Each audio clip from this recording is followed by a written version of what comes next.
gravadas, primeira coisa que eu queria falar para vocês é que eu vou abrir a partir dessa semana, já provavelmente amanhã, o próximo módulo, tá, do curso. O curso tem, eh, ele tem 3 módulos, a gente está entrando no último, né, que é o módulo final, que é exatamente os problemas da história da filosofia ou da filosofia em relação à sua história, do ponto de vista da filosofia contemporânea, dos problemas da filosofia contemporânea. Porque, claro, a gente não vai falar de filosofia hipercontemporânea, né, de hoje em dia,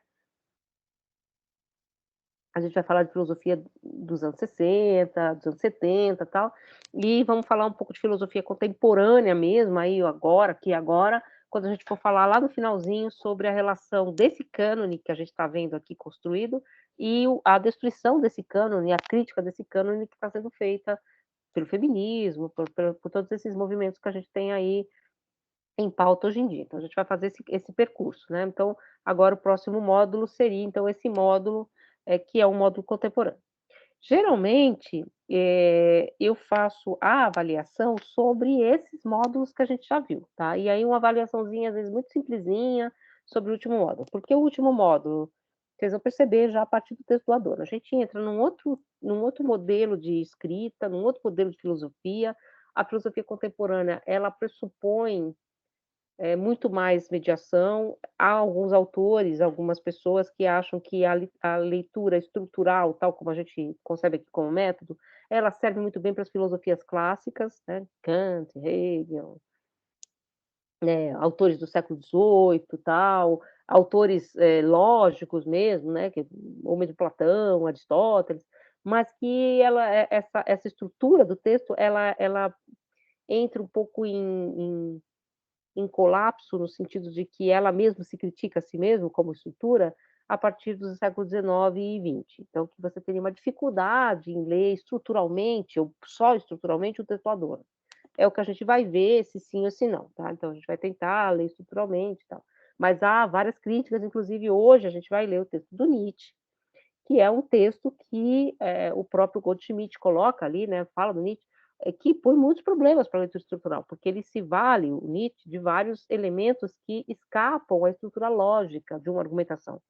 Ele se vale, por exemplo, de exemplificações que são retóricas, exemplificações que são imagéticas, analogias, e aí você já não sabe muito bem, quer dizer, a estrutura, né, já não sabe muito bem como aquilatar essas questões. É claro que dá para ler estruturalmente, dá para ler o parágrafo, mas já causa outros problemas. Inclusive o Goldschmidt coloca como exemplo, não sei se vocês se lembram do texto do Goldschmidt, o exemplo ele coloca como exemplo de que você não deve trabalhar com cartas, não sei se vocês se lembram, ou com póstumos, ou com textos, que não foram publicados, porque ali nas cartas ou nos póstumos ou nesses textos não publicados, você não teria uma intencionalidade do autor em produzir uma rede discursiva, clara e sistêmica sobre a verdade filosófica. Então você poderia encontrar ali questões sobre a gênese do texto, né, essa genética do texto, ou questões sobre o entorno do texto, ou curiosidades, né, as notas de lavanderia que o pessoal fala,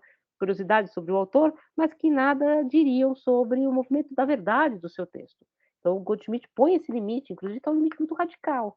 Diz: "As cartas, os póstumos não nos interessam". O que, do ponto de vista da leitura do Nietzsche, já é mais problemático ainda, porque o Nietzsche é um autor cujos póstumos são muito centrais para a compreensão da obra. E então os póstumos são os textos que não foram publicados e não foram organizados enquanto livro, e que a irmã, inclusive, dele, a Elizabeth Foster Nietzsche, né, a irmã do Nietzsche, quando ele, porque ele colapsa, né, o Nietzsche em 1888, né, ele fica, ele continua vivo, mas ele né, não está mais interagindo, tal. E aí a família fica cuidando, a irmã, claro, né, a irmã e a mãe, e a irmã fica com o espólio, né, como ficaria mesmo, porque é a família que fica com o espólio. E ela cria com esse espólio um livro, que é o chamado o livro A Vontade de Poder. Ela cria a partir dos trechos que o Nietzsche deixou, ela monta um livro, né, assim, aí não vou saber para você dizer para vocês qual o grau de maldade ou de intenção de forjar uma obra ela tinha, mas é uma obra forjada. ela forja com os póstumos do irmão um livro, que é esse A Vontade de Potência ou A Vontade de Poder, que é um livro que tem uma triste herança, uma triste, trajetória. Ele vai ser um livro que vai ser, usado para justificar elementos nazistas, tal. O próprio acho que o marido da irmã do Nietzsche era uma figura esquisita. Vão acentuar traços antissemitas, porque o Nietzsche faz muitas tipologias, né, então e esse livro, só foi refutado como um livro do Nietzsche, e ele foi lido por vários autores. Ele foi lido pelo Heidegger, ele foi lido pelo Deleuze, ele foi lido realmente por vários autores. Ele tem uma herança maldita, que é essa herança do nazismo, mas ele tem também essa outra herança, de ter formado uma corrente nietzschiana a partir de um livro que não é que é totalmente falso, mas ele não é exatamente a ordem que o Nietzsche daria aos textos, tal. E isso só pôde ser, posto a limpo a partir de um trabalho filológico de 2 autores que são, 2 italianos, é o Colli e Montinari, inclusive hoje em dia a gente fala a edição Colli e Montinari, né, esses 2 eruditos que, a partir do momento em que você podia, portanto, abrir o espólio do Nietzsche, que a família já não estava mais, sob domínio da família, né, que a família já não podia mais, proibir, porque existem várias regras de direitos autorais, a família é detentora dos direitos, e aí são os problemas jurídicos em torno da obra, né, que existem e são quem vai trabalhar com autores, assim, vai autores contemporâneos nossos, não muito antigos, vai ter esse problema sempre, né, você tem que pedir autorização para a família às vezes não dá, enfim, porque é um patrimônio da família, mas enfim. Aí quando isso se torna aberto ao público, esses autores, esses 2 estudiosos, eles montam uma cronologia outra para esses póstumos. Então eles recuperam alguns que elas não que a Elizabeth não tinha usado, ou seja, foram esses póstumos, foi a leitura desses póstumos e das cartas e da troca, né, porque eles localizaram temporalmente onde esses póstumos estavam na obra, porque a obra do Nietzsche também não é uma obra como a de nenhum autor, né. A gente está fazendo aqui uma leitura estrutural, a gente também esquece que há uma temporalidade da própria obra do autor, né, o Nietzsche jovem, agora a gente vai ler uma extemporânea, que é o jovem Nietzsche. O jovem Nietzsche, o Nietzsche da Gaia Ciência, o Nietzsche do Zaratustra, né, quem é os nietzschianos vão falar bem dessas etapas, né. Esses autores eles localizam, portanto, com a motilidade no tempo, comparando com cartas, comparando com os livros, enfim, fazem uma edição crítica desses póstumos, que muda completamente a leitura que se tinha desse Nietzsche da vontade de poder. Inclusive esse livro, A Vontade de Poder, ou A Vontade de Potência, tá, eh, eu acho que foi traduzido como A Vontade de Poder. Se usa, inclusive, a vontade de potência e não de poder para diferenciar o Nietzsche desse Nietzsche falso, né, então você faz um pouco essa diferenciação.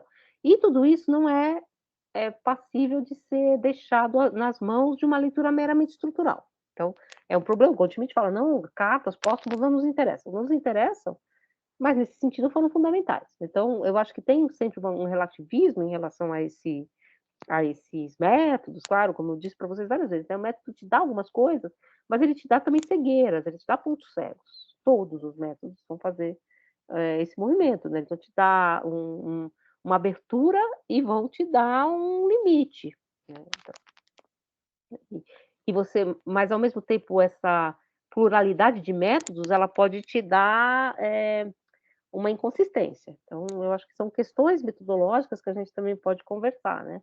E então hoje a gente vai ler esse texto do Nietzsche, vamos tentar lê-los estruturalmente mas em contraposição ao texto do Hegel. Na verdade, eu coloquei esse texto no nosso caderno de leitura, porque ele é um texto que faz uma crítica, a extemporânea do Nietzsche, exatamente aquele modelo de história do Hegel, né, então naquele modelo que o Nietzsche disse hegeliano. Ah, só parênteses, eu estava falando disso para falar de uma outra coisa, que era uma questão que era importante, então eu vou voltar um pouquinho. Esse primeiro módulo, então, que se fecha com o texto do Nietzsche, e na verdade se fecha com o texto do Adorno, que é o texto que chama Progresso, do qual a gente vai falar a aula que vem, muito rapidamente, porque é um texto que é passível de ser lido estruturalmente? Sim e não também, porque é cheio de ironias, de passagens, é um texto bastante difícil, mas que põe para nós várias, mediações que vocês já conhecem. fala dos textos do Kant que a gente leu, do Hegel, então, de Marx, claro, né, enfim, mas vai colocar esses textos em conversa, fala um pouco do Nietzsche também, do irracionalismo nietzschiano, não fala exatamente dos textos que a gente vai falar. Mas o que eu queria mostrar para vocês com esse texto do Adorno é que com o pouco que a gente caminhou, lendo estruturalmente esses textos, ou seja, se apropriando um pouco do modo de estruturação do pensamento desses autores, a gente já é capaz de ler um texto mais sofisticado, porque já faz outras mediações, que é o do Adorno. Então, mas a gente só vai fazer uma passagem muito rápida. Aí a gente fecha esse módulo. Ao fechar esse módulo, geralmente eu faço a avaliação, tá? Então, a avaliação ela vai acontecer ou a semana que vem ou a outra, tá? A avaliação não é uma avaliação que eu não vou falar assim, te dou 1 hora para fazer nada disso.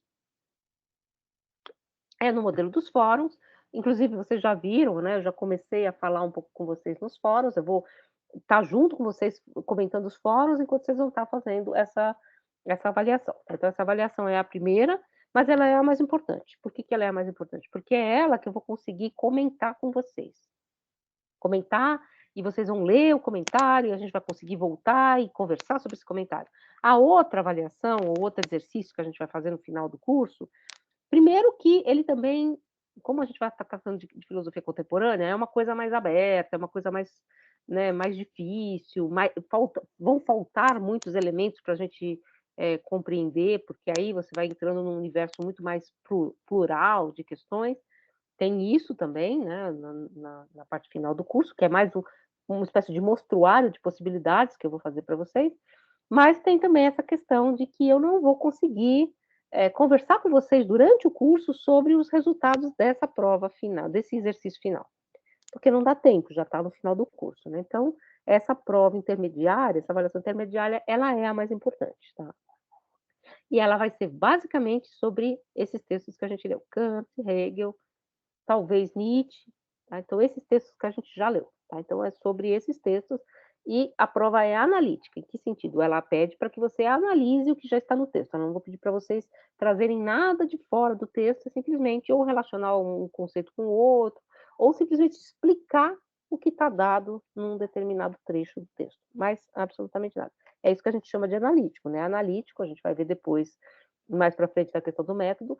A análise, o método, um juízo analítico, grosso modo, é aquele que simplesmente desdobra o que já está lá. Então, eu simplesmente desdobro uma explicação, tá?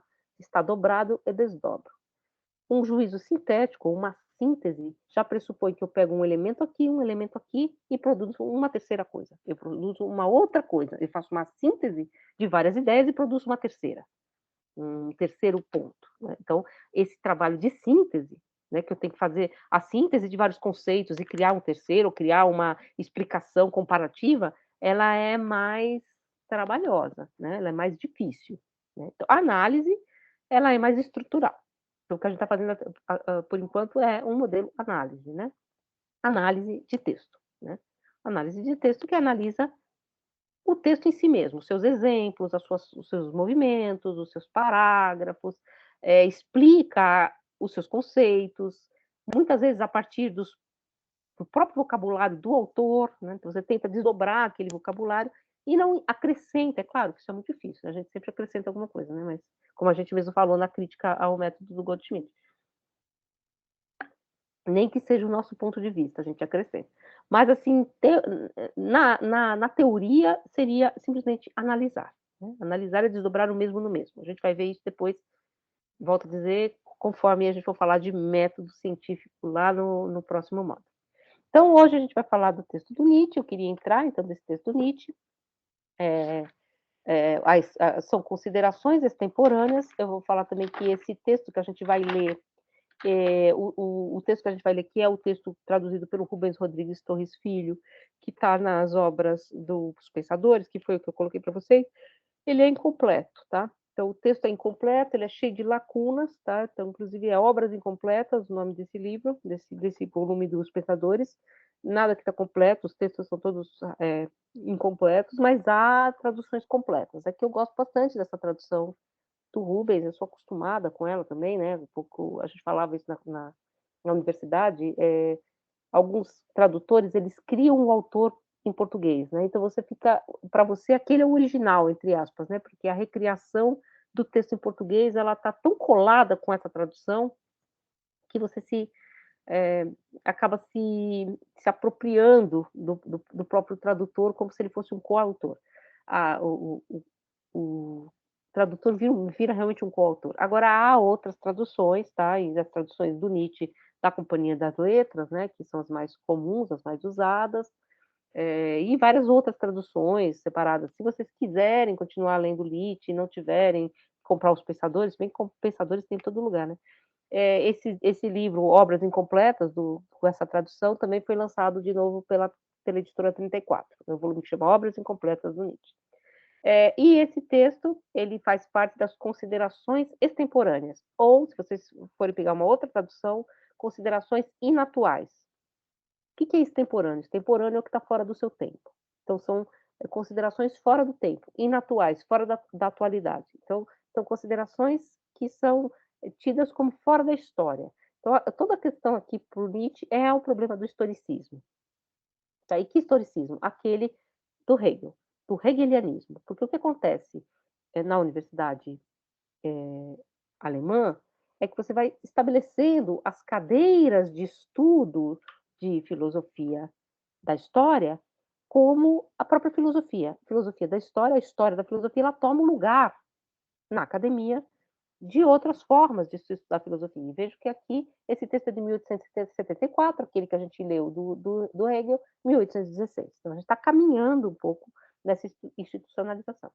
Então, nesse primeiro parágrafo do Nietzsche, ele começa falando da figura dos cínicos. Né? Os cínicos são os filósofos da antiguidade. Sim, em grego é cão, né? De onde vem a palavra sinomose, né? Que é uma doença de cachorro, né? E sim, cínico vem de cão, mas não nesse sentido cínico que nós eh, damos hoje para a palavra e para a própria ideia de cão. É porque o cão é um animal que olha para o chão. E o cínico teria essa ideia de uma espécie de filosofia do aqui e agora. O filósofo cínico, por excelência, é o Diógenes, que vivia dentro de um barril, né? O filósofo, a gente fica zoando, às vezes, falando que é o filósofo Chaves, né? Vive dentro do barril. Mas por que ele vivia dentro do barril? Para viver com o mínimo possível, viver como ele tem um texto que está no Diógenes Laércio, que é outro Diógenes, tá?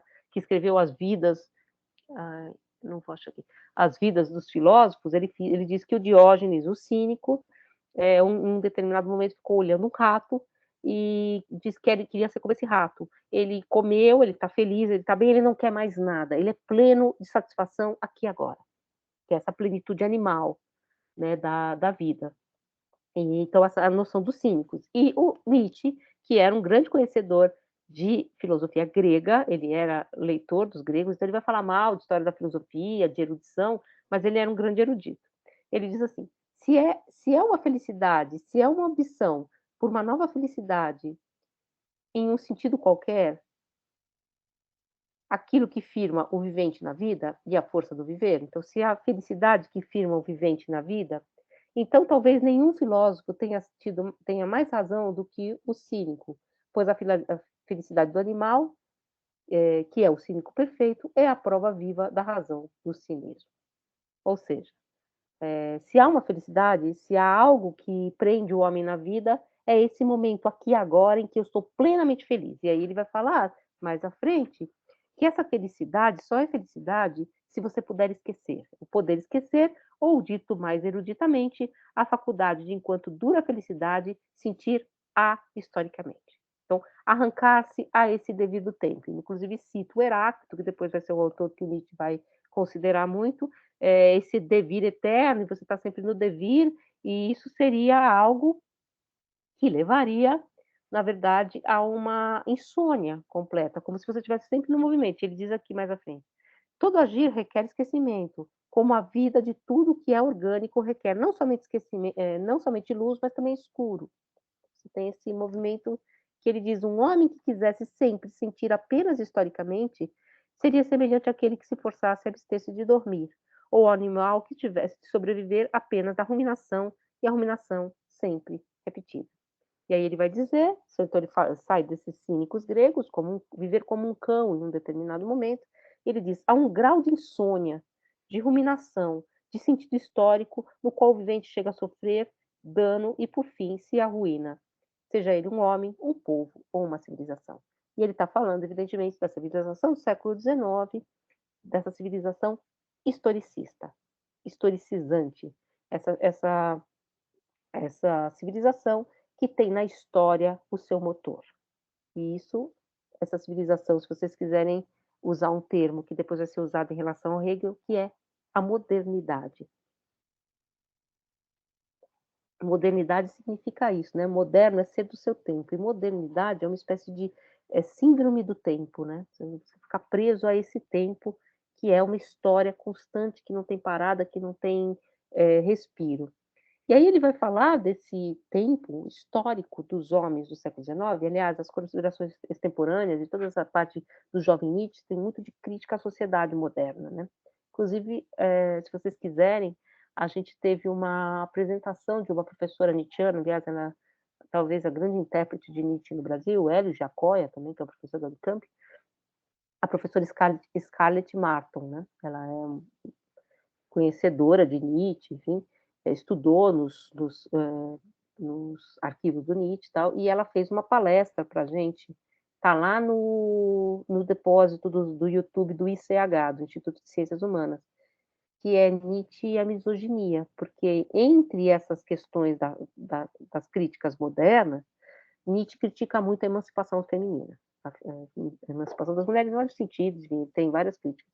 E ela retoma um pouco essas questões, sendo ela, obviamente, uma mulher feminista, sim, ela é, a Scarlett, ela é fiel ao texto. Então isso é um estruturalismo radical, né, ela é fiel ao texto do Nietzsche, ela não tenta procurar no Nietzsche o que Nietzsche não disse, mesmo que essa verdade não seja uma verdade que você gostaria de encontrar no autor que você estudou a vida inteira. Mas é muito interessante o movimento que ela faz, se vocês quiserem assistir depois, que é um movimento, claro, ela passa por vários textos, né, porque ela conhece muito bem Nietzsche, mas ela faz um movimento de leitura, do como esses textos se desenvolvem, né, e sem tirar conclusões que saltam para fora do texto, muitas vezes. E aí, então, ele vai falar desses homens, esses homens históricos, na página 59, acreditam que o sentido da existência no decorrer do seu progresso virá cada vez mais à luz. Eles só olham para trás para, na consideração do processo até agora, entenderem o presente e aprender a desejar com mais veemência o futuro. Então, essa ideia de uma noção de progresso ou de utopia, que é colocada num horizonte fora da nossa perspectiva, e a gente sempre está indo em direção a essa noção, que é a noção de processo, né, e de progresso depois que a gente vai ver. Então essa noção moderna de que nós estamos sempre indo para um horizonte, então você não tem parada. Ele diz desse homem que esse homem é um homem histórico, é o homem do século XIX, mas ele diz que ele ainda prefere esse homem histórico, esse homem do processo, esse homem que fica indo atrás do horizonte. No final desse texto aqui, que a gente nem sei se vai dar tempo da gente chegar, ele faz inclusive uma crítica a um outro movimento moderno, ele faz várias críticas ao movimento moderno, são os socialistas, né, o socialismo, né, que é sempre essa ideia de que você tem que caminhar para uma sociedade melhor, uma sociedade que é mais coletiva, tal. Então, essa história estaria virada ao contrário, né? Então você sai de uma escuridão para a luz, né? Dessa história que é teleológica. Mas ele diz que ele prefere ainda esse homem histórico aos homens modernos que são supra-históricos. Esses homens que olham a história que veio até aqui com nojo. E aí ele diz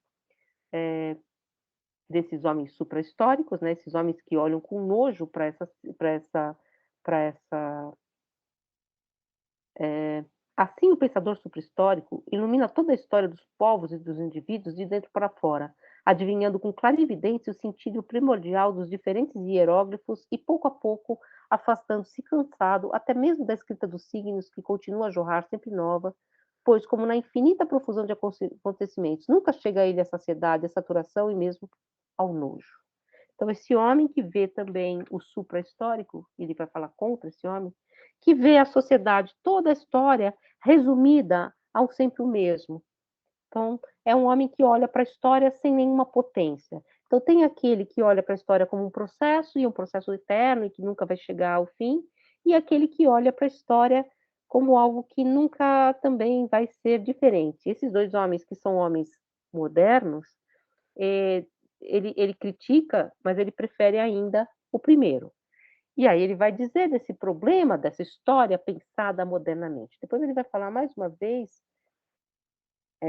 nesse parágrafo segundo aqui, que a gente vai ler daqui a pouco, que essa história moderna, ela é uma história que se tornou inútil, e a gente vai ver isso depois um pouco na história do Hegel novamente, porque ela não serve como exemplo. Por que que ela não serve como exemplo? Porque como nós tornamos a história na era moderna uma ciência exata, uma ciência como a física, como qualquer outra ciência, sendo ela ciência, a história, a gente sabe que nunca mais se repetirá aquilo que um dia aconteceu. Para que se repita, é preciso que os astrônomos se tornem novamente astrólogos, ele diz aqui. Ou seja, é preciso que de alguma forma a gente volte a um certo pensamento mágico, o que é impossível. Portanto, essa história, ela se torna uma história vazia de qualquer importância, feita de efeitos, de momentos soltos, porque ela não tem mais nenhum tipo de, eh, relação com, com um exemplo, com algo que pode apontar para o futuro.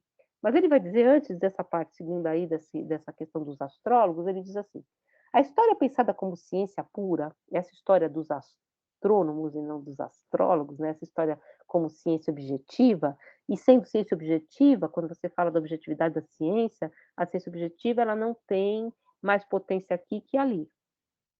Por exemplo, na ciência objetiva, que é a ciência do século XIX, eu não julgo, não faço juízo de valor. Isso é uma regra da ciência, né, eu não coloco afeto. Aí ele diz então, nessa história pensada como ciência pura e tornada soberana, seria uma espécie de encerramento e balanço da vida para a humanidade. A cultura histórica, que é a cultura moderna, pelo contrário, só é algo salutar e que promete futuro em decorrência de um poderoso e novo fluxo de vida, por exemplo, de uma civilização vindo a ser, portanto, somente quando é dominada e conduzida por uma força superior e não é ela mesma a doutrina que conduz. Então, essa história, como ciência pura, faz com que todos os momentos da história se equivalham, que todos os momentos da história sejam iguais. E aí ele fala aqui nessa segunda parte exatamente isso.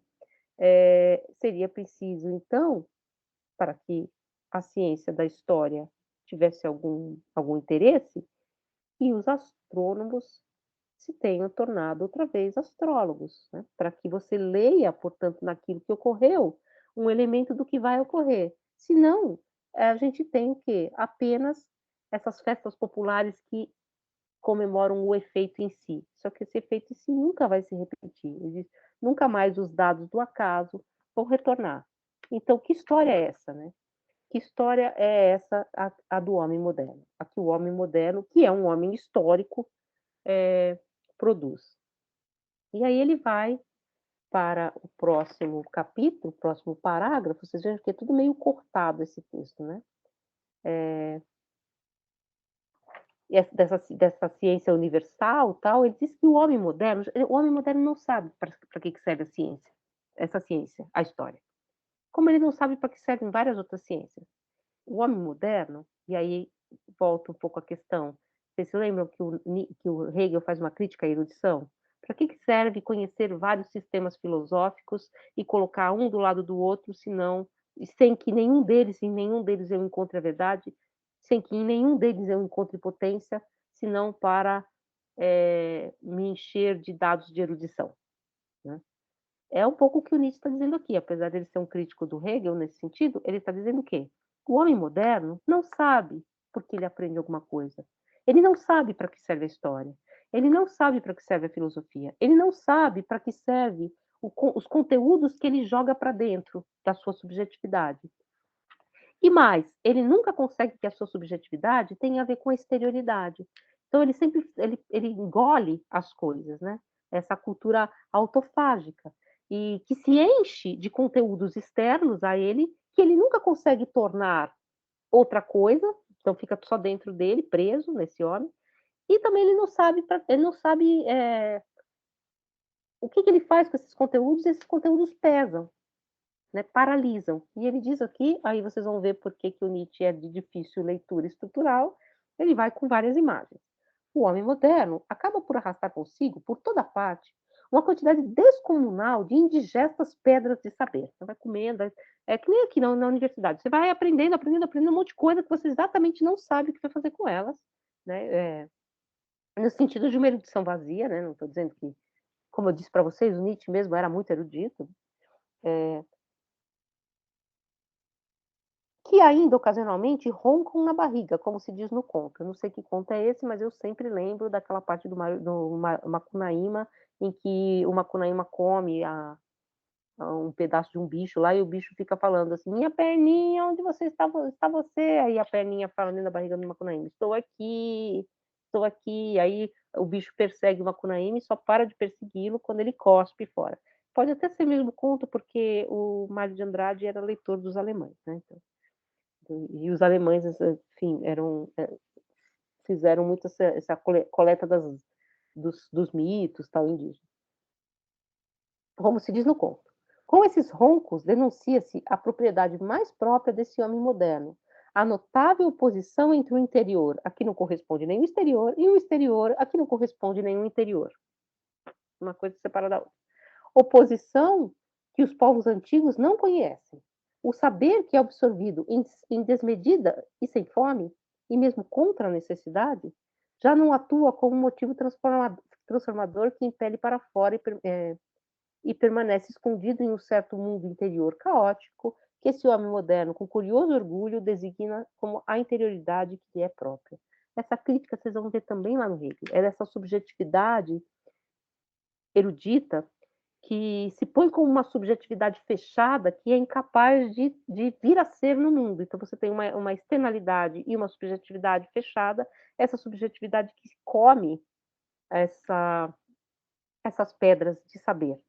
E aí ele continua, né, assim, nossa cultura moderna, essa cultura moderna é isso. A universidade moderna, para ele, é isso. Ela é um elemento de erudição. Eh, Entendi. Nossa cultura moderna, por isso mesmo, não é nada de vivo, porque sem aquela oposição absolutamente não pode ser concebida, isto é, não é de modo algum uma cultura efetiva, mas apenas uma espécie de saber em torno da cultura. Não é cultura, é saber algo sobre a cultura. Ele diz assim: fica no pensamento de cultura, no sentimento de cultura, e dela não resulta nenhuma decisão de cultura. Então eu fico ali no pensamento sobre uma cultura, eu conheço sobre uma cultura, mas eu não tenho nenhuma potência que transforme isso em uma outra coisa. E aí ele diz que o homem moderno ele confunde culto e ter uma cultura histórica. E se esse homem moderno, que é uma enciclopédia ambulante, encontrasse um homem antigo, né, esse homem que morre de indigestão cultural, né, porque ele engole tudo, não faz nada. Ele disse: se um dia esse homem encontrasse um homem antigo, e de repente o homem moderno fosse parar na Grécia Antiga, e realmente não era um lugar que cultuava a erudição, né, o próprio Sócrates tem muitos textos contra a noção de erudição, né, a Apologia a Sócrates, que eu acho que está no Paz, né, que acho que talvez vocês tenham lido, no final da Apologia a Sócrates, numa parte da Apologia a Sócrates, ele diz, o Sócrates, né: "Eu não trouxe o meu discurso escrito de casa com um estudante, eu venho aqui agora e a minha palavra ela é viva, eu não faço lição de casa, eu venho aqui e a minha palavra ela se dá na praça, então não é uma palavra de erudição, é uma palavra que quer se haver com a verdade, né." E aí ele continua: "Aquele pequeno povo bem conhecido, de um passado não demasiado distante", refiro-me justamente aos gregos, havia preservado em si, no período de sua máxima força, um sentido ahistórico. Se um homem contemporâneo tivesse de retornar por magia àquele mundo, provavelmente acharia os gregos muito incultos. Eles só sabiam grego, por exemplo, não escrevia em inglês, fazia abstract, nada disso. Com o que então o segredo tão meticulosamente oculto da cultura moderna seria descoberto para a zombaria pública. Pois de nós mesmos, nós modernos, não temos nada, nós não temos nenhuma cultura, nós temos culturas alheias. É somente por nós, somente por nos enchermos e abarrotarmos com tempos, costumes, artes, filosofias e religiões alheios que nos tornamos algo digno de atenção, ou seja, enciclopédias ambulantes e, como tais, talvez um Heleno antigo, heleno, você sabe que Eles, né, Hellas Hellas, né, é Grécia em grego, né, então heleno é grego, né. Um heleno antigo extraviado em nosso texto, tempo nos dirigisse a palavra.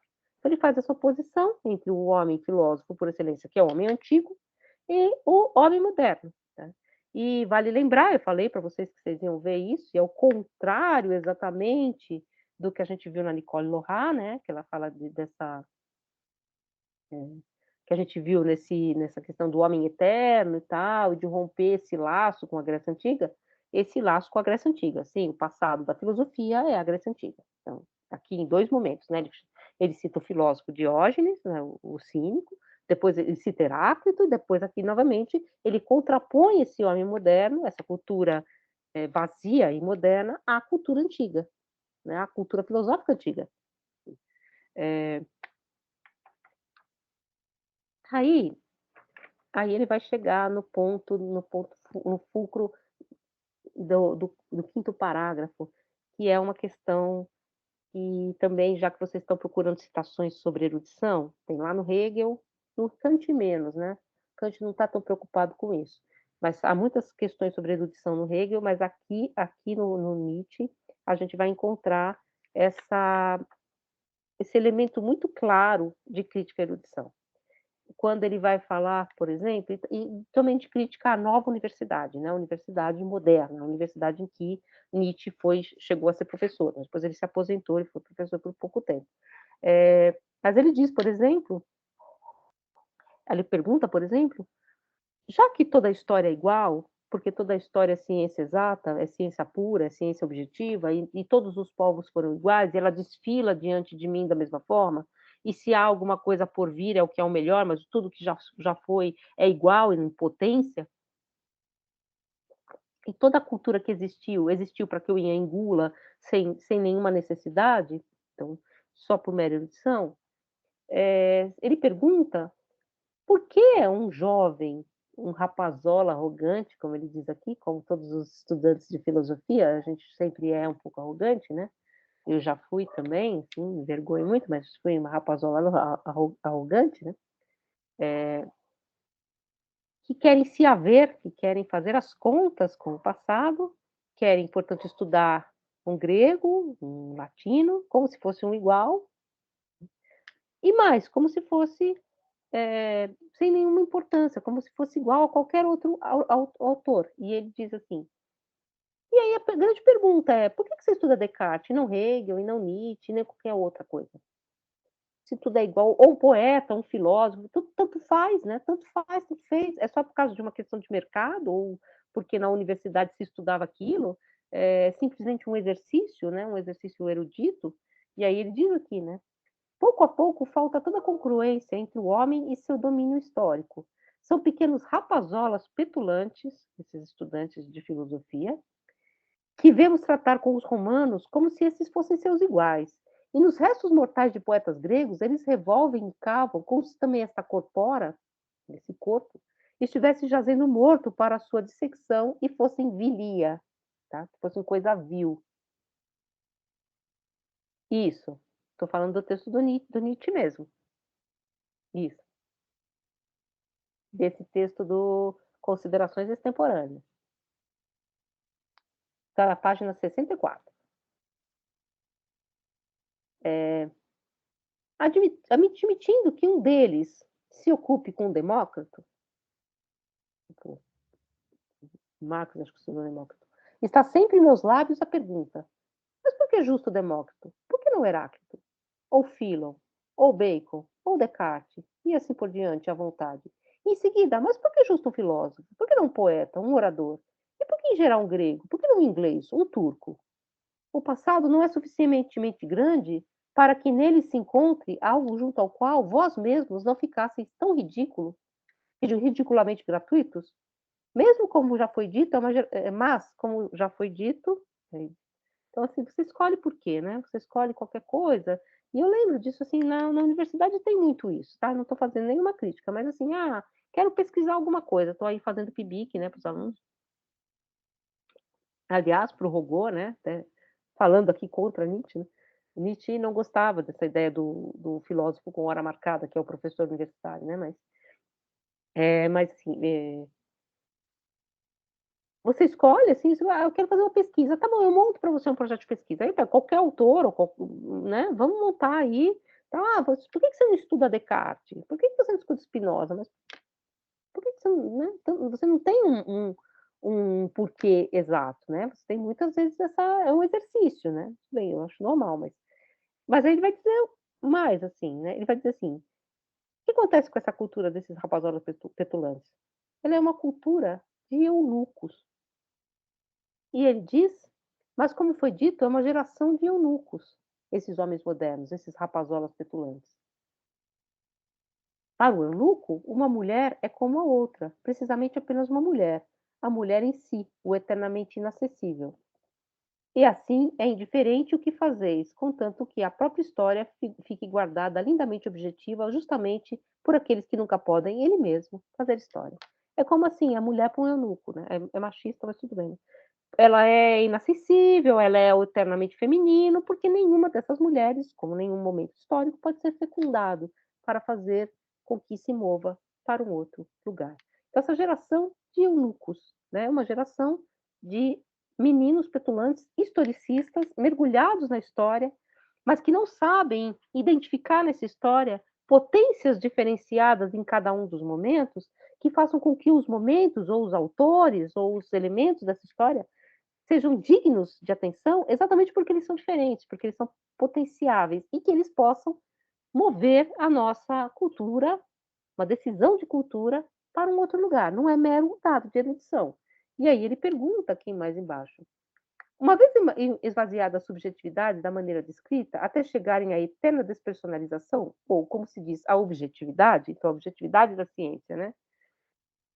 Nada mais é capaz de agir sobre elas. Pode acontecer seja o que for de bom e justo, como ato, como poesia, como música.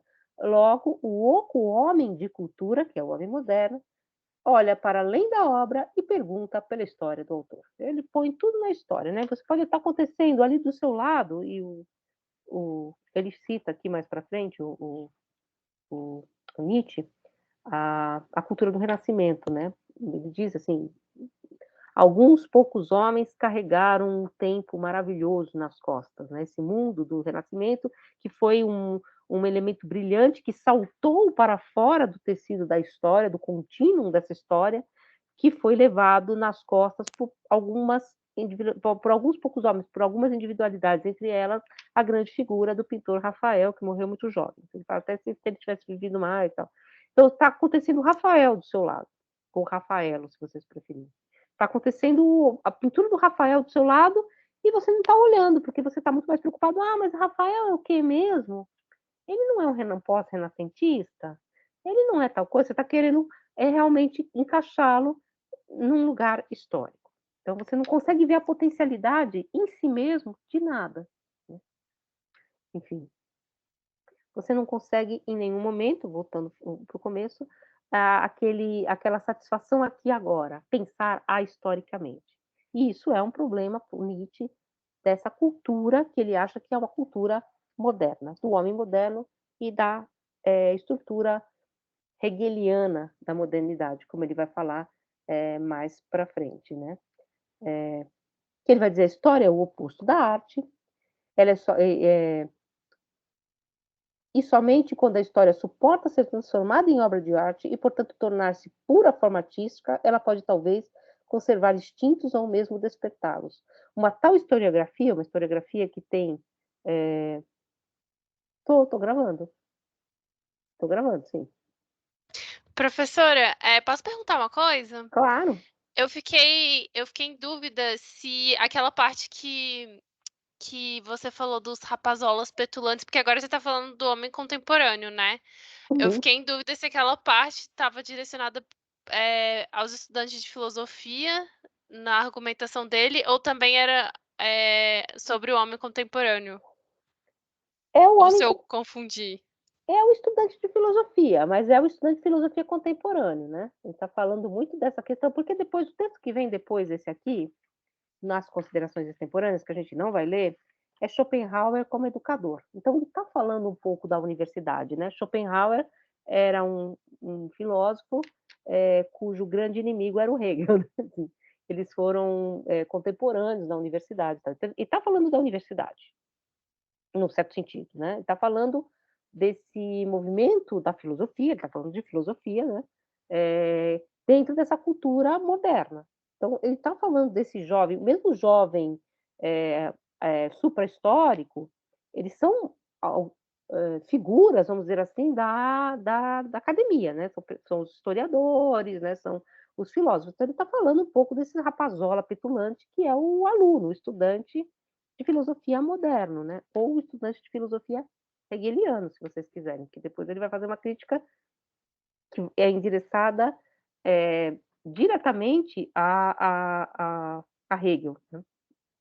Na verdade, várias vezes ele vai endereçar essa crítica, a Hegel, né, ou ao hegelianismo, num certo sentido.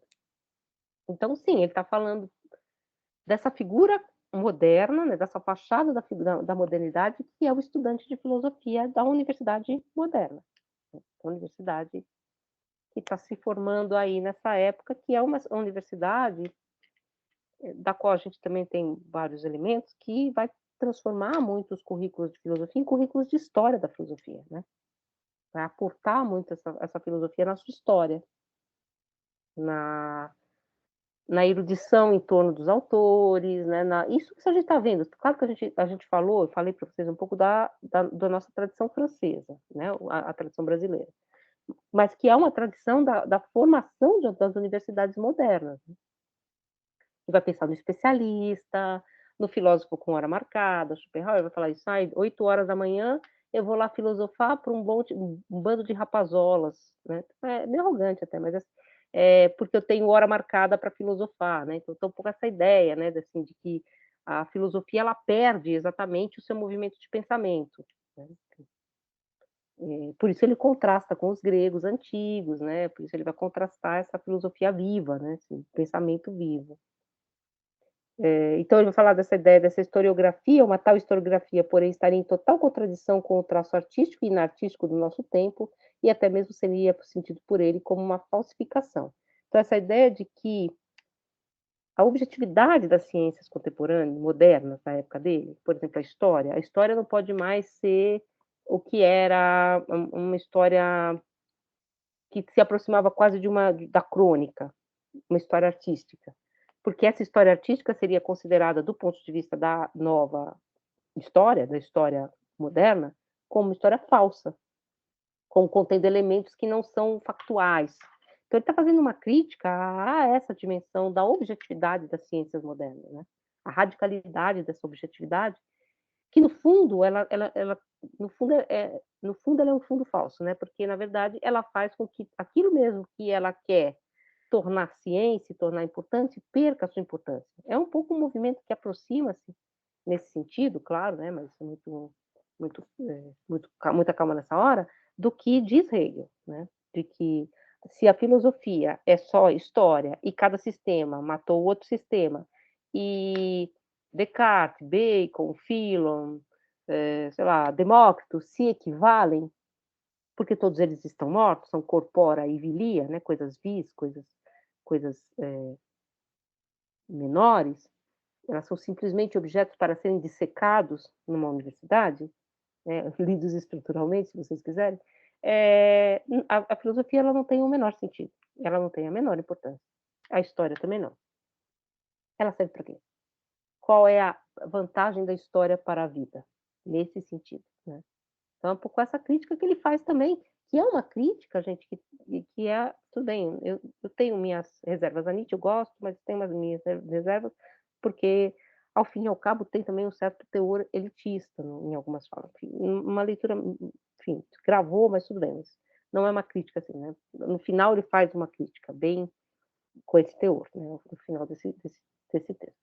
Mas ele faz uma crítica que é importante nesse sentido. Se você esvazia toda a potencialidade de um texto, de que ele mova o seu ânimo para algum outro lugar, se ele é simplesmente colocado numa grande rede histórica, externa, e eu classifico tudo e pronto, está tudo apaziguado, eu não preciso estudar história, nem filosofia, nem nada, porque é o grande museu de tudo, né, eu tenho tudo incorporado, tudo elencado e tudo catalogado, mas nada me serve para nada. Isso então essa dimensão, por exemplo, da história, que ele vai dizer, dessa história que é uma história artística, ela pode ser menos científica, ela pode ser menos, talvez, precisa, mas talvez ela seja mais potente, no sentido de mover uma cultura para um outro lugar. E aí aqui na página depois ele fala algumas coisas aqui do teólogo dos lugares, que eu não vou entrar porque ele está falando de uma outra figura, mas tem isso também, o Nietzsche ele vai falando e às vezes você não sabe muito bem qual é o subtexto, né, do texto dele. Mas aqui no parágrafo 8 ele fala uma coisa que é muito interessante, eu falei para vocês lá no texto do Hegel. O Hegel faz várias metáforas em relação à planta e em relação à criança. E ele fala, inclusive, isso, né, que Platão não serve para as determinações do meu tempo, aqui agora, porque é como se fosse a infância da consciência tal como ela se põe no tempo agora. Vocês lembram disso, né? Aquilo, portanto, que aparece para mim como degraus de uma estrada já pavimentada e os exercícios que aparecem, estou citando mais ou menos a fenomenologia do espírito, aparece para mim como em silhueta, como exercícios infantis, como brincadeira de criança, é porque aquelas determinações para mim eh, já são tornadas, parte dessa consciência, mas elas foram aquilo que impulsionou o devir dessa consciência aqui agora, no tempo moderno. Ela tá é como se elas estivessem lá, mas elas são uma espécie de infância da da consciência moderna. Aí o que que o Nietzsche diz? Tá, se a Grécia era a infância, nós somos a velhice.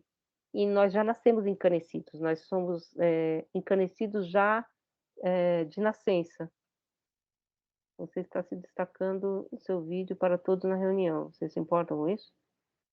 Parar de me destacar. Deixa destacados isso. Eu vou colocar aqui, não sei porque que isso apareceu aqui. Vocês se importam que eu fique me destacando? Será que eu estou muito. Não, pode ficar destacado. Eu prefiro. Claro que também não me importa. Eu não fiz nada. Ele que falou, você está destacado. Eu falei, ô, beleza. Aqui, ó, a cultura histórica também é efetivamente uma espécie de encanecimento inato, como se você já nascesse velho. Sabe aquela coisa assim, você tudo já foi dito, todo mundo já sabe tudo, é um campo de mortos, todos os sistemas já se refutaram, a gente chegou atrasado no tempo, esse fastio, né? A gente vive um pouco uma cultura de fastio, enfastiada, né? Parece que a gente já viu tudo, que todas as músicas já foram tocadas, que tudo já foi pensado, e nós vivemos então uma espécie de tédio, né, de movimento tedioso, né, então e ele fala dessa cultura encanecida. E aqueles que trazem em si seus sinais desde a infância têm de chegar à crença instintiva na velhice da humanidade. À velhice, porém, convém agora uma ocupação senil, ou seja, olhar para trás, fazer as contas, concluir, procurar consolo no que foi por meio da recordação. Em suma, cultura histórica. Então, esse historicismo da modernidade é um encanecimento inato. E aí ele continua, né? A espécie humana, porém, é uma coisa tenaz e persistente e não quer, após milênios, nem mesmo após centenas de milhares de anos, ser observada em seus passos para diante e para trás. Isto é, não quer, de modo nenhum, ser observada como um todo por esse pontinho de átomo infinitamente pequeno, o indivíduo humano. Então, esse homem moderno, que se põe como juiz de toda a história, o homem supra-histórico, que olha para a história com nojo e tal, ele resume toda a história, tudo que existiu, todos os Deus que andou sobre a terra existiu para que o espírito tomasse consciência de si, lembra disso? Então, você torna todo esse movimento como sendo concentrado diante desse pontinho do que é o indivíduo moderno. E aí fala assim, não, você pode falar de uma juventude da, eh, da humanidade, então nós vivemos aqui na velhice. E a velhice, ela tem, portanto, como função relembrar, e aí ele fala que a grande questão da velhice é o memento mori, é lembrar da morte, né? Memento mori é uma frase, um termo latino que servia também. O Nietzsche é muito conhecedor de arte, né, muito conhecedor de pintura, de poesia, de música, ele era músico inclusive, né.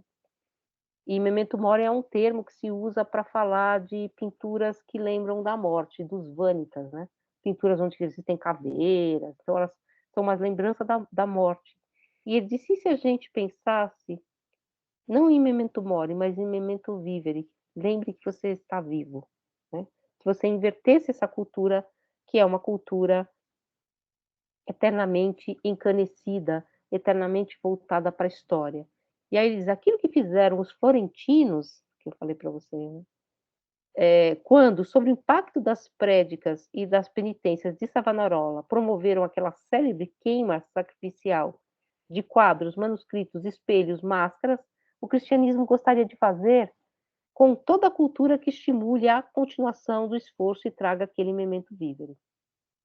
Então essa ideia de uma cultura que traz a vida, ela precisa ser purgada. E aí ele lembra aqui do Savonarola, que era um profeta desses meio, hum, enfim, que pregava na praça, e ele pregava durante o grande renascimento, então grande vida que era exacerbada do renascimento, que depois ele vai inclusive retomar, desses grandes homens do renascimento, as grandes pinturas, a grande vida do renascimento. Savonarola conclamava os homens de Florença a queimarem esses elementos do Renascimento, né? Queimavam pintura, peruca, roupa, tudo numas grandes fogueiras, que era exatamente para lembrar que você ia morrer, né? Que você tinha que voltar a Deus, penitencie-se e tal. E ele fala que é exatamente isso que a ciência histórica moderna faz com a cultura, esse encanecimento inato, né. A consideração amarga e profundamente séria sobre o desvalor de todo o acontecido, porque tudo é igual, tudo sempre foi o mesmo, todos os momentos históricos têm a mesma potência, né, nenhum deles se sobressai, sobre o estar maduro para o julgamento do mundo, liquefez-se na consciência cética de que, em todo caso, é bom saber todo o acontecido, porque é tarde demais para fazer algo de melhor. Então eu sei toda a história, mas é tarde demais. Assim, o sentido histórico torna seus servidores passivos e retrospectivos, e quase que somente por esquecimento momentâneo, precisamente na intermitência desses sentidos, o doente da febre histórica se torna ativo. Então, essa doença da febre histórica, que vem marcando a época moderna e a universidade moderna e o estudante moderno e a própria filosofia, ela ela é uma lembrança da morte, ela apaga tudo o que seria esse elemento de vida, e aí ele vai exatamente fazer uma paródia. Essa parte do encanecimento é uma paródia não só do Hegel, mas também dos românticos, né, então diga, IR, imposto de renda. Eu ia perguntar, na verdade, se, não sei, a consolidação do capitalismo ou dos sistemas políticos que a gente tem hoje tem um pouco a ver, porque, enfim, a gente está vivendo a democracia já há um bom tempo, e ela é tido como o melhor sistema político ou o menos pior. O sistema capitalista também, a gente já está vivendo nele também há um bom tempo, aí não sei Uhum. se, sei lá, a gente já está num período de crise do capitalismo depois de anos. Aí eu não sei, estava pensando se isso tem a ver com esse envelhecimento, né. Então, dá para pensar, porque o Nietzsche é um grande crítico da modernidade, do tempo dele, da modernidade, né, do tempo do século de 1874, do século XIX. Ele faz essa crítica.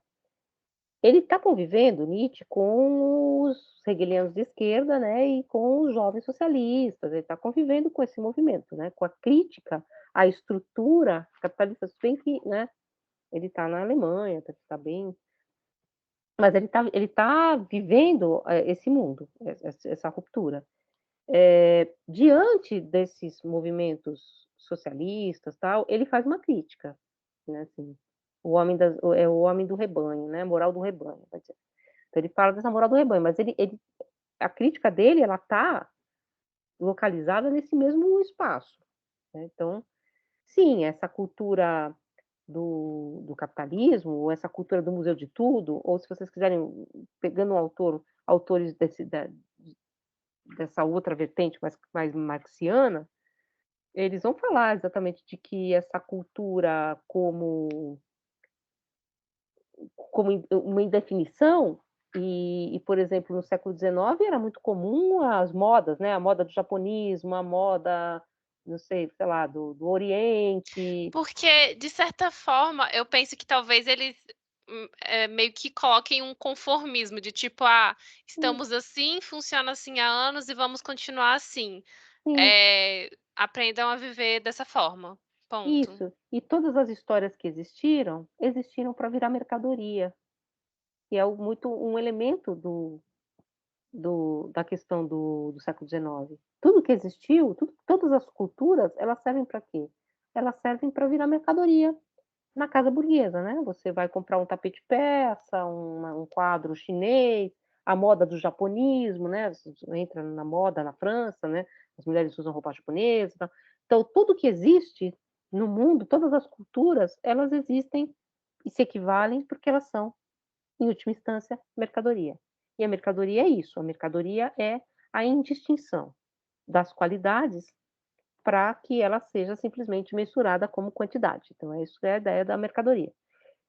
Não é a crítica que o Nietzsche vai fazer, mas também é, né, que é desse nível, né, como, se todos os momentos artísticos, todas as obras de arte, todas as culturas que existiram para passar na frente desse homem burguês, como se fosse uma espécie de grande cortejo, né, daquilo que esse homem burguês conquistou, num certo sentido. Então tem também esse elemento, que é um elemento de época, né, que é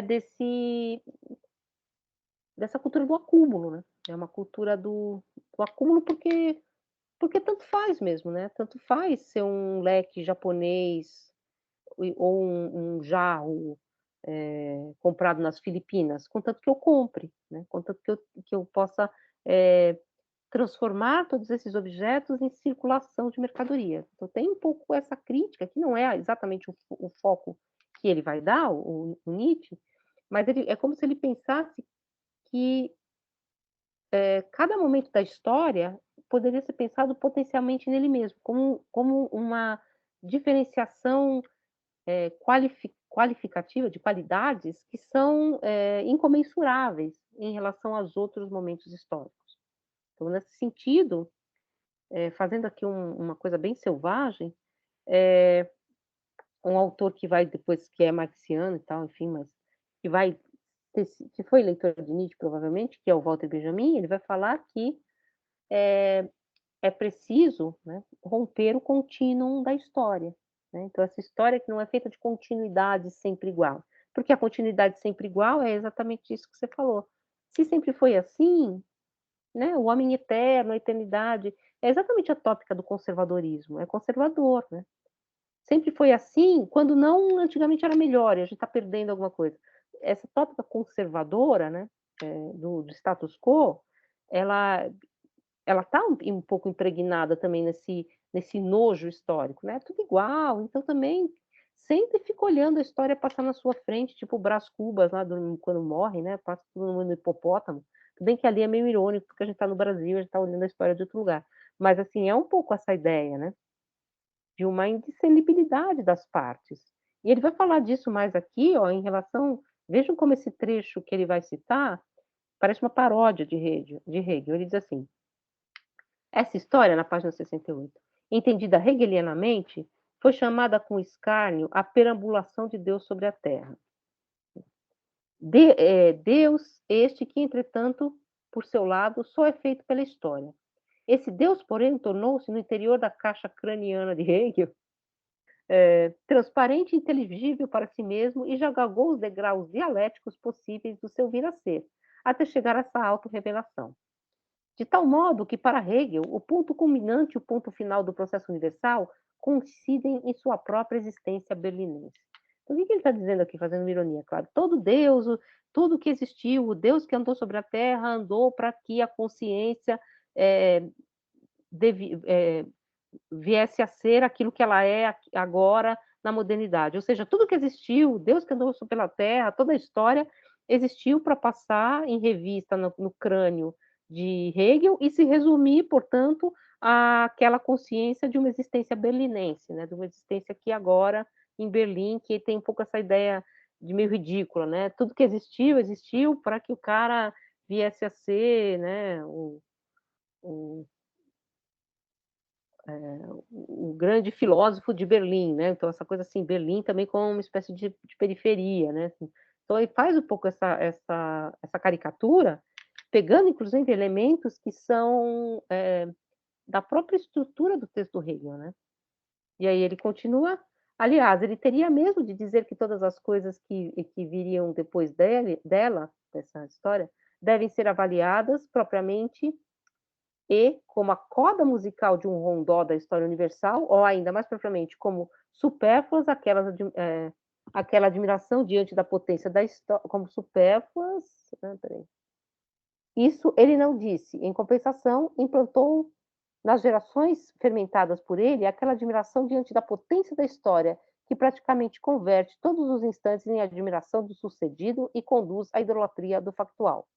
Culto este para o qual agora aprendeu-se universalmente a usar a formulação muito mitológica e, além disso, bem alemã, levar em conta os fatos. Né? Então, toda essa potência histórica que, no fim das contas, fica de joelhos diante dos fatos, né? Inculcou, né, nessa geração de jovens pensadores, esse hegelianismo, né? Essa ideia de que tudo que está para acontecer, e aí volta essa questão que você falou, está desenhado, portanto, é tudo uma coda da história universal. Coda é quando a música retorna, né? Então, é um retorno. Eu já sei tudo que vai acontecer, então eu já desenhei tudo. Então, ele diz: vamos ficar de joelhos diante dos degraus da história e assinar o nosso sim à chinesa, ele diz, né? Esse sim que aceita aquilo que você falou. Então, a democracia é é o melhor possível, tá bom, deixa assim mesmo. Então, é uma espécie de encanecimento inato, né, de cultura que aceita, né, essa dimensão histórica e que é esmagada por essa cultura histórica, que ele continua aqui. Mas quem aprendeu antes a curvar as costas, a inclinar a cabeça diante da potência da história, acaba por assinar mecanicamente a chinesa seu sim a toda a potência, seja um governo, uma opinião pública ou uma maioria numérica, e movimenta seus membros precisamente no ritmo em que alguma potência puxa os fios. Então é isso. Você fica ali, ah, não, mas é história. Ah, sempre foi assim. É, é real, sempre foi assim, olha os fatos, né? Então você fica numa espécie de conformismo histórico. E aí ele vai dizer, ele retoma o exemplo do Rafael, né? Que eu falei para vocês, que Rafael, essa figura que morreu super jovem, o que teria acontecido nessa história se ele tivesse vivido e que diferencial teria sido. Então, essa ideia de uma história que não é feita, isso ele vai falar no finalzinho aqui do texto, por homens médios, pela média, pelos fatos, pela estatística, né? Não é o estatístico, mas sim uma história que se dá a partir dos grandes homens, dos grandes momentos da história, das grandes civilizações, né? Que ele diz assim, se, se Rafael tivesse continuado, enfim, então, e essa figura que carregou sozinha, vamos dizer assim, toda uma época, né? Que ele diz. E aí ele diz que esse grande homem ou um grande momento histórico, é aquele que consegue pensar ahistoricamente. E aí ele diz, por toda parte ele é virtuoso, por levantar-se contra aquela potência cega potência dos fatos, contra a tirania do efetivo, né, do sempre foi assim, o sempre será, tal, e por submeter-se a leis que não são as leis daquelas flutuações históricas. Ele sempre, essa grande figura, nada contra a correnteza da história, seja quando combate suas paixões com a mais próxima fatualidade estúpida de sua existência, ou quando assume o dever da honestidade enquanto a mentira urde ao seu redor, na sua rede cintilante. Então, se de modo geral a história não fosse nada mais do que o sistema universal da paixão e do erro, O homem teria de ler nela, assim como Goethe aconselha que se leia o Werther, como se ela clamasse: "Sê um homem e não me sigas", né? O Werther, que é o grande romance da época, né? Por felicidade, porém, ela guarda também a maioria dos grandes que combateram contra a história, isto é, contra a potência cega do efetivo, e coloca a si mesmo no cadafalso, ao destacar precisamente aqueles como as naturezas propriamente históricas, que pouco se aflige com o assim é, para, em vez disso, com sereno orgulho, seguir em seu assim deve ser. Então, esses grandes homens vamos dizer, esses grandes momentos diferenciados que uma história objetiva, hegelianamente desenhada, dialeticamente desenhada como uma espécie de sempre o mesmo, apaga. Então, ele faz essa crítica, vamos dizer assim, ao historicismo do século XIX, mais até, eu acho, que do próprio Hegel, né? Porque o Hegel, em certo sentido, também talvez concordasse com essa questão da erudição, por exemplo, da erudição vazia, é isso que eu pedi para vocês encontrarem ali, mas ele está falando também aqui nesse texto que existe um tipo de ciência do século XIX, e ele está falando um pouco aqui da sociologia, que é da nascente sociologia, que é movida pela estatística, ou seja, pela média, pela massa. Ou seja, é a história que segue sempre o mesmo e os fatos, e essa ciência que segue a massa, que se põe, na verdade, como uma ciência do número, não do melhor, do Aristói, né? Que Aristói em grego é o melhor, né? Mas sim do comum, essa ciência democrática, se quiser dizer. E aí ele fala assim dessa questão. Para preparar o caminho a essas criações, a esses grandes homens, basta que se continue a escrever a história dessas criações de pilhagens, na verdade, que entrarão no palco do futuro. Basta que se continue a escrever a história do ponto de vista das massas e a procurar nelas aquelas leis que podem ser derivadas das necessidades das massas. Portanto, as leis do movimento das mais baixas camadas de lama e de argila da sociedade. Basta, portanto, você inverter esse elemento do Aristóteles, do melhor, e voltar-se ao demo, no sentido grego, nos piores, na massa. Né? Você dá ao número e à massa a potência que você deveria dar ao grande homem. E aí ele continua. Somente sob 3 perspectivas, as massas me parecem merecer um olhar. Uma vez como cópias esmaecidas dos grandes homens, impressas em mau papel e com chapas gastas. Em segundo, como obstáculos contra os grandes. E, enfim, como instrumento dos grandes. De resto, leve o diabo e a estatística. Né?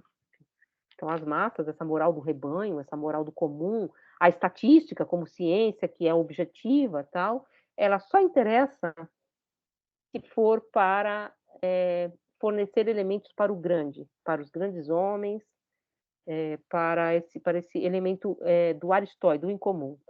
Como a estatística prova que há leis na história? Leis, sim, ela prova como é comum e repugnantemente uniforme a massa. Então, ele está falando da sociologia, das ciências novas. Devemos chamar de leis o efeito dessa força de gravidade, que são a estupidez, o arremedo, o amor e a fome? Ora, vamos admiti-lo, mas com isso também se estabelece a proporção.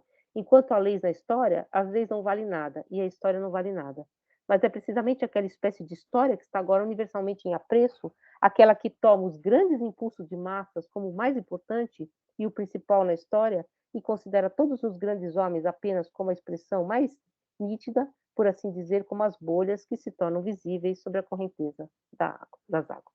Ou seja, essa história que é a história do comum, do mesmo, que é a história que também tem um certo sentido socialista, né, assim, de voltar-se para esse comum, e que esquece exatamente esses elementos diferenciais, dessas culturas diferenciadas, desses grandes homens, desses elementos que seriam, portanto, diferenciais nesse contínuo da história.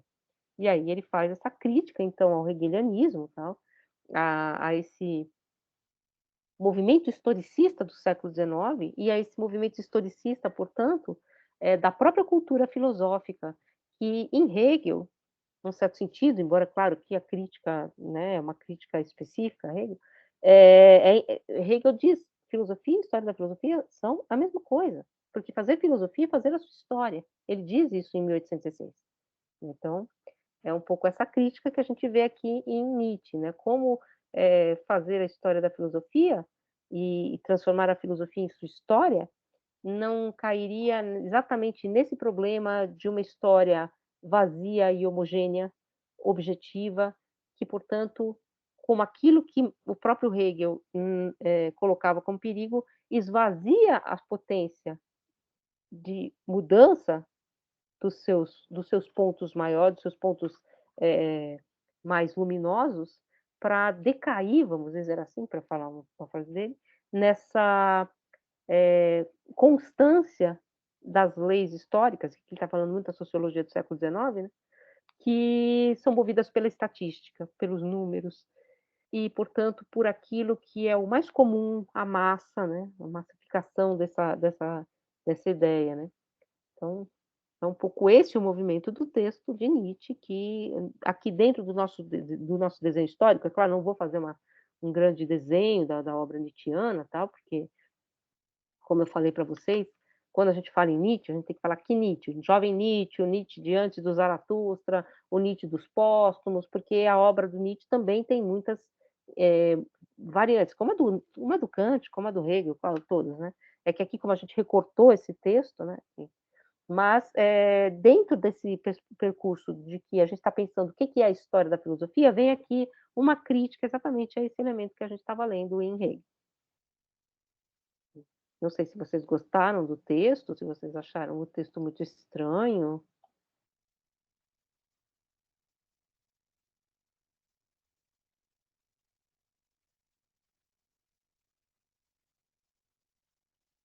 Silêncio. Professora, eu achei o texto do Hegel mais difícil do que o do Nietzsche. Ah, sim, o texto do Nietzsche não é mais fácil, mas ele é muito diferente, né? Ele é muito mais imagético, ele se vale de elementos retóricos, né? Então, por exemplo, as imagens que ele faz, o homem moderno encontrando o grego, né? Aí depois o homem moderno como uma enciclopédia que come pedras de saber. Então, ele traz todos esses elementos muito imagéticos para a nossa discussão, que o Hegel também traz, tá? Não é que ele não traz, ele tem também vários exemplos que são imagéticos, né? A planta, tal. Só que eles estão dentro de uma construção muito lógica. Esse texto do Nietzsche, vale lembrar também, pelo próprio desenho, né? É um texto de polêmica, né? Ele é um polemista aqui, mas ele é um texto cortado, ele está truncado, né? Ele está todo recortado.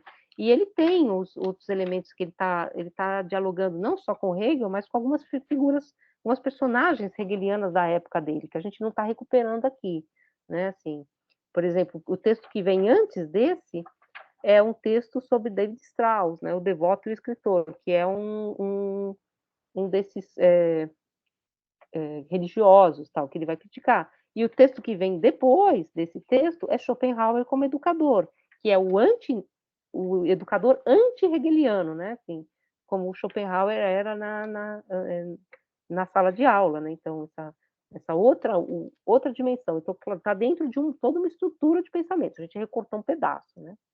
Mas era só para trazer esse outro lado, né? Assim, para vocês verem um contraponto, né? Dessas questões.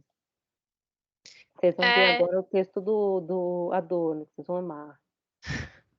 eu achei o texto do Nietzsche muito diferente no sentido que, eu não sei, parecia que ele estava falando diretamente comigo Sim, mesmo, sim, né. Os outros textos, principalmente o último do Hegel, eh, parecia que eu realmente estava lendo algo teórico, científico, sim, acadêmico.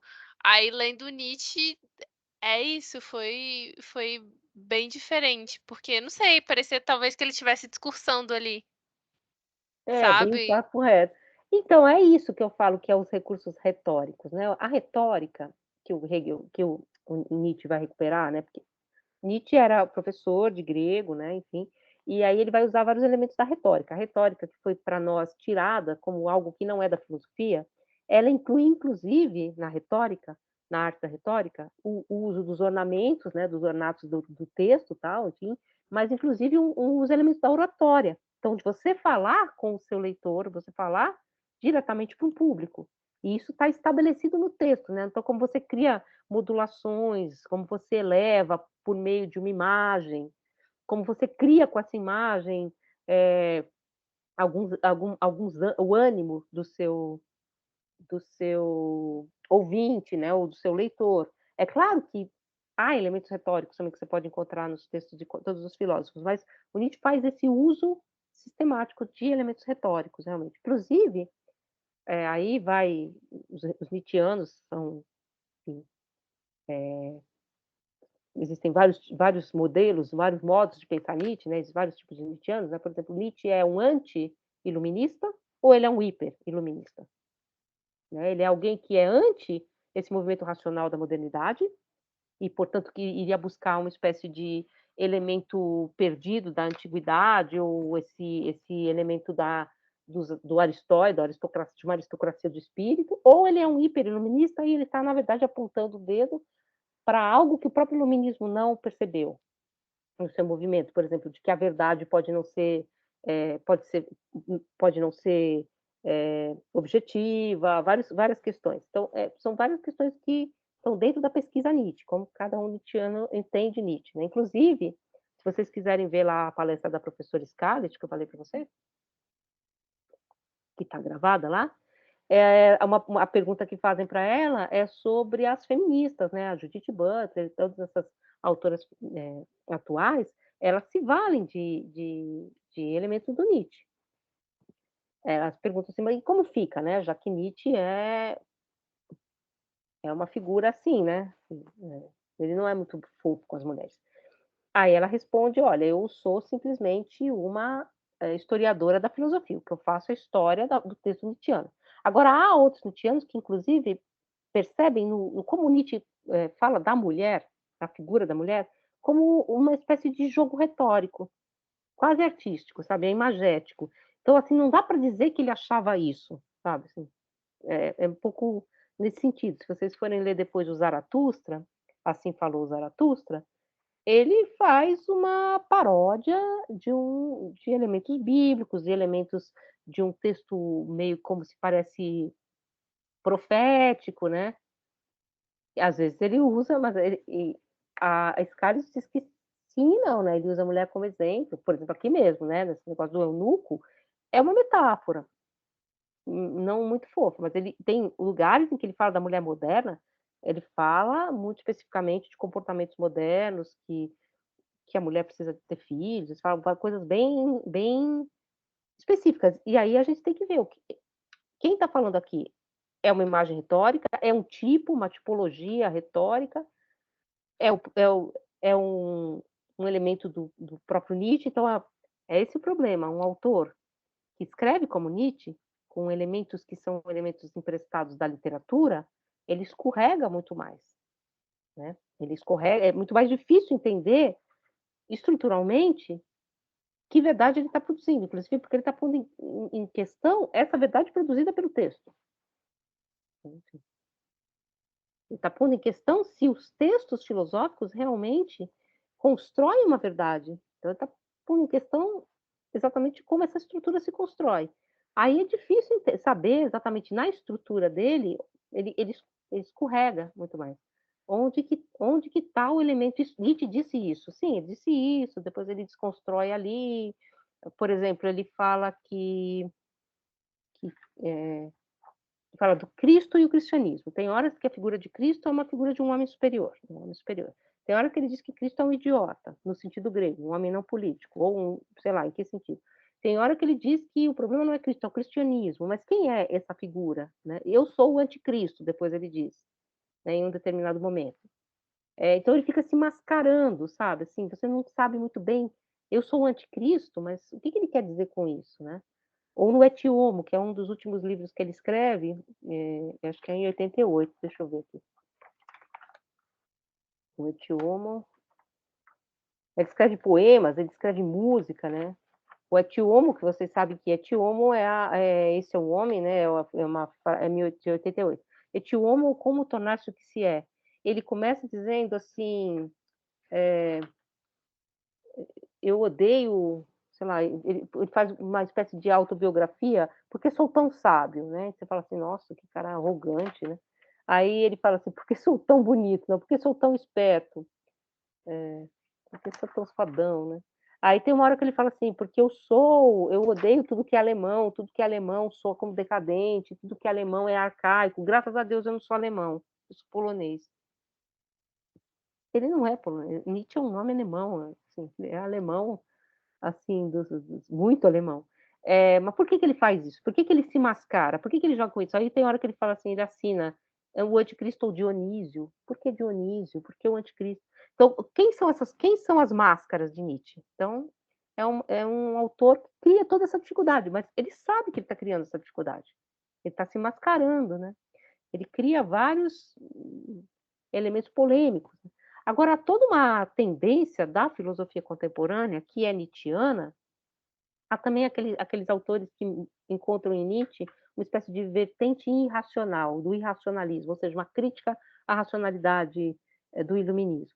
Mas há toda uma vertente nietzschiana da filosofia, né, que você pode colocar até o Heidegger aí nessa linha, porque o Heidegger era um leitor de Nietzsche, então você tem todo um desenvolvimento dos nietzschianos, né, de vertentes nietzschianas, né, que apontam para vários lados, né, que, enfim, a compreensão de Nietzsche ela é muito múltipla. Aliás, se vocês quiserem estudar mais Nietzsche, porque Nietzsche é um autor que é encantador, a gente tem professores nietzschianos no departamento mesmo, que estudam Nietzsche, que fazem parte da pesquisa Nietzsche, que foram aos acervos Nietzsche, então que podem ajudar muito a compreender. E vocês vão encontrar divergências muito grandes nas leituras. Então, não é porque a gente lê o texto no texto que não existem essas infinitas divergências. Inclusive em relação a Kant, né? Tem várias divergências, enfim. Inclusive, tem um professor kantiano, né, no departamento. Kantiano, assim, porque estuda, está na pesquisa Kant, né? Enfim. E ele tem muitas divergências, acho que, do como eu leio Kant. Assim. A gente é super amigo, mas a gente tem divergências, porque a gente lê de modos diferentes, com outras perspectivas. Então, não é que ler o texto no texto mesmo e ficar colado ao texto e fazer essa leitura exegética leve todo mundo para o mesmo lugar, né, também. Mas acho que a primeira coisa que a gente faz é sempre ler o texto, né, colar no texto. E todos esses, um pouco a ideia do curso de introdução à filosofia é apresentar para vocês o curso de filosofia, né? Se vocês querem fazer outros cursos de filosofia, vocês podem estudar, aprofundar Kant, Hegel. A gente tem 2 hegelianos no departamento que trabalham Hegel, que sabem Hegel, que traduziram trechos de Hegel do alemão, que estão ali na pesquisa Hegel. Então, a gente tem vários desses autores. Inclusive, um pouco os autores que eu escolho, que é um pouco aleatório, tá? Eu escolho porque, né, assim, para dar uma liga e a gente lê junto. Mas também tem a ver com os autores mais trabalhados no nosso departamento, né? Também. Há vários leitores de Heidegger no nosso departamento, tal. Adorno também, Adorno sou mais eu que costumo ler, né? Também o pessoal, os hegelianos também. Mas, assim, é uma espécie de cardápio, vamos dizer assim, de apresentação do que vocês podem encontrar no nosso departamento. Por exemplo, tem um professor no departamento de filosofia que estuda Nietzsche e a música, porque o Nietzsche era um músico, né, no fundo, né? Ele era um filósofo poeta, mas um filósofo também muito implicado nesses desenvolvimentos musicais, tanto que ele faz metáforas musicais, né? A coda da história universal, né? Que coda é um termo da música. Então, isso também é bem interessante, assim, do ponto de vista da filosofia, né? Do curso de filosofia também. Gente, então, só voltando assim, o fim com o começo, então, agora a próxima aula, a gente fecha essa debate com certo discurso, tá? Por que é um discurso? Porque vocês vão ver que a gente vai chutar a bola lá no fora do estádio, né? Porque vai falar do Adorno, que é um autor contemporâneo, que, meu Deus, o que esse cara está falando? Mas é só para fechar, então, esse módulo, para fazer um certo choque, e a gente aí entra no módulo da filosofia contemporânea, tá? Que a gente vai também dar uma olhada um pouco nesses autores, como eles entendem a história da filosofia do ponto de vista contemporâneo, tá? E aí, enquanto isso, vocês vão fazendo, a gente vai discutindo a prova, tudo bem?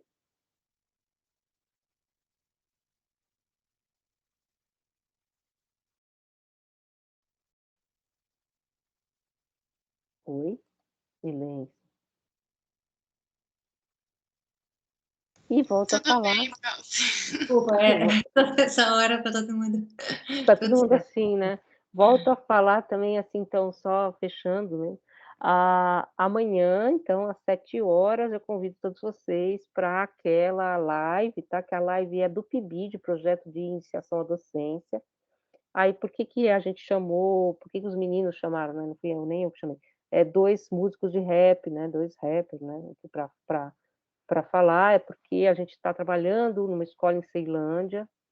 Claro que a gente trabalha com as noções de utopia filosóficas, de território na geografia, mas eles quiseram trazer também os elementos do lado de lá, que é o, né, a gente não só leva, a gente também recebe, né, esses elementos de uma cultura mais urbana, não universitária, para fazer esse contraponto com as noções filosóficas de território e tal. Então, a gente chamou esses 2 músicos, né, esses 2 artistas, para conversar com a gente, e vocês estão convidados, vai também o professor Patrick Saldanha, que é um professor de Filosofia e Geografia da sede 07, que é uma escola lá de Ceilândia, que está em processo de...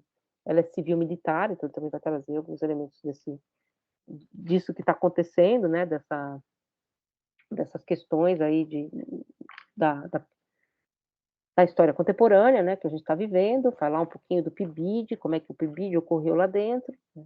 Foi muito frustrante porque foi à distância, mas a gente vai falar um pouco disso. E essa é o penúltimo evento do PIBID, depois a gente só vai fazer, a gente vai ter mais uma live ainda sobre Planaltina, que é outra escola onde a gente está atuando, a Planaltina que a gente já foi mais vezes. E aí vocês estão convidados para conhecer também um pouco essa dinâmica, assim, se vocês têm interesse, conhecem esses artistas. Eu, falar a verdade, não sou muito conhecedora de música, nem de música em nenhum sentido, eu sou mais ligada à poesia e artes visuais, né, assim, não sou profunda conhecedora de música, e música popular também. O Patrick era professor de filosofia, fez mestrado já aqui na filosofia e tal, e está trabalhando com a gente no PIBID já há 1 ano não, quase 2 anos já. Então, também. E convidem gente de Ceilândia, porque eu acho o próximo movimento também que eu quero fazer é trazer os meninos daqui da filosofia que estudam a partir de Adorno, de autores, né, aí já é uma coisa acadêmica, mas que estudam esses, desdobramentos da cultura contemporânea, né, então a gente estuda também isso, porque senão dá uma impressão, como fala o Nietzsche, né, de que a gente só estuda coisa morta, né, vilia, incorpora coisas que estão mortas e a gente faz a dissecação, né, a gente só disseca cadáver. A gente disseca cadáver de vez em quando, mas a gente também usa esses instrumentos, né, instrumentos estruturais que a gente elabora, além dos textos, para voltarmos para outras sínteses, né, para criar conceitos, para pensar elementos da nossa sociedade e tal. Então, né, então eu acho bem interessante esse movimento. Eu estou pensando em depois dessa live, né, trazer um pouco o pessoal que está discutindo isso no departamento de filosofia. E é outra perspectiva muito diferente daquela que se discute na artes, por exemplo. Né? Com certeza, é interdisciplinar, mas é metodologicamente voltado para o modo como a filosofia trabalha. Né? Então, é isso também que eu acho que é interessante do método, ou dos métodos. Né? O objeto, ele está fora do método, mas os métodos são formas de abertura a esses objetos. Né? E cada método te dá um desdobramento desse objeto, né? Uma versão desse objeto. Então, bom, gente, eu vou parar de gravar para não ficar enorme. Só falando disso também, a gravação do dia 9 eu já estou subindo, tá? E essa daqui também